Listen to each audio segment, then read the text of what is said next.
Исәнмесез, хөрмәтле укучылар, татарча онлайн мәктәптә чираттагы физика дәресенә рәхим итегез. Узган дәрестә без сезнең белән карап үттек механик хәрәкәт, тизлек берәмлекләре дигән теманы. Бүген без сезнең белән өйрәнербез, җисемнәр ни өчен хәрәкәт итә, ни өчен аларның тизлекләре үзгәрә һәм нинди шартлар үтәлгәндә аларның тизлекләре даими саклана. Тәҗрибәләр күрсәткәнчә, җисемнәрнең тизлеге үзеннән-үзе үзгәрә алмый икән. Тизлекнең зурлыгы, юнәлеше җисемгә бүтән җисемнәр тәэсир иткән очракта гына үзгәрә ала. Тәҗрибә ясап карыйк. Арба тактадан өстәлгә тәгәрәп төшә һәм комга барып терәлгәч, бик тиз туктап кала. Әгәр арба юлындагы комны бөтенләй алып ташласак, аның хәрәкәтенә каршылык булып өстәлгә ышкылу гына кала. Бу тәҗрибәдән без күрә алабыз. Арбага бүтән җисемнәр никадәр әзрәк тәэсир итә, аның тизлеге шул кадәр озаграк, бер төрле микъдарда саклана һәм аның тизлеге тигез тизлекле хәрәкәткә шул кадәр якынрак була. Башка җисемнәр тәэсир итмәгәндә җисемнең үзенең тизлеген саклау күренеше инерция дип атала. Шул рәвешле бүтән җисемнәр тәэсир итмәгәндә җисемнең хәрәкәт итүе инде инерция буенча хәрәкәт дип атала. Нәтиҗәдә, әгәр дә бер җисемгә башка җисемнәр тәэсир итмәсә, ул даими бер тизлек белән хәрәкәт итә яисә тик тора. Җисемнең тизлеге исә икенче җисемнең тәэсире нәтиҗәсендә үзгәрә. Бу күренешкә дә тәҗрибә ясап карыйк. Арбага эластик пластинка беркетәбез. Аннары аны бөгеп, бау белән бәйләп куябыз. Җепне өзәбез, пластинка турайыр. Арба үз урынында калыр. Хәзер бөгелгән пластинкага терәп, тагын бер арба куйык. Кабат җепне яндырабыз, шуннан соң ике арба да өстәлгә карата хәрәкәткә килә.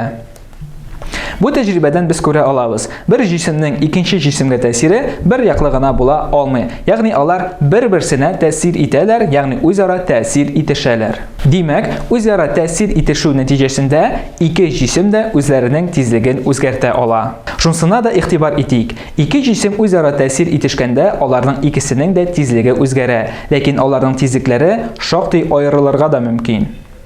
Экранда сез күрә аласыз, малай көймәдән ярга таба сикерә. Бу очракта малайның тизлеге бер төрле, көймәнең тизлеге икенче төрле була. Ләкин нәрсә өчен шулай килеп чыгасың?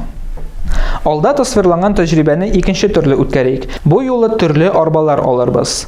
Җепне яндырып өзгәннән соң, арбалар төрле тизлекләр белән икесе ике якка китәр. Бу тәҗрибәдән без күрә алабыз. Беренче җисемнең тизлеге икенче җисемнең тизлегенә караганда ничә тапкыр зуррак булса, аның массасы икенчесенә караганда шул тапкыр кечерәк була. Башкача әйтсәк, үзара тәэсир итешкәндә җисемнең тизлеге никадәр әзрәк үзгәрә, ул шул кадәр зуррак массага ия, ягъни аның инертлыгы зуррак. Үзара тәэсир итешкәндә җисемнең тизлеге никадәр зуррак үзгәрә, аның массасы да кечерәк килеп чыга, ягъни аның инертлыгы да кечерәк. Үзара тәэсир итешкәндә үз тизлеген төрлечә үзгәртү барлык җисемнәргә дә хас үзлек. Җисемнең бу үзлеген инертлык дип атыйлар. Ягъни җисемнең массасы аның инертлыгын сыйфатлый торган физик зурлык. Массаны М хәрефе белән билгелиләр, халыкара системада масса берәмлеге итеп 1 килограмм кабул ителгән.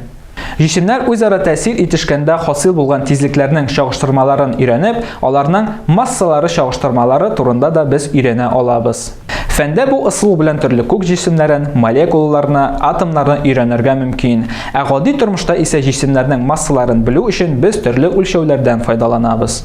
Шулай да, хөрмәтле укучылар, чираттагы дәресебездә без карап үттек нәрсә ул масса, нәрсә ул инертлык һәм җисемнәрнең тизлеге үзгәрү нинди факторларга бәйле.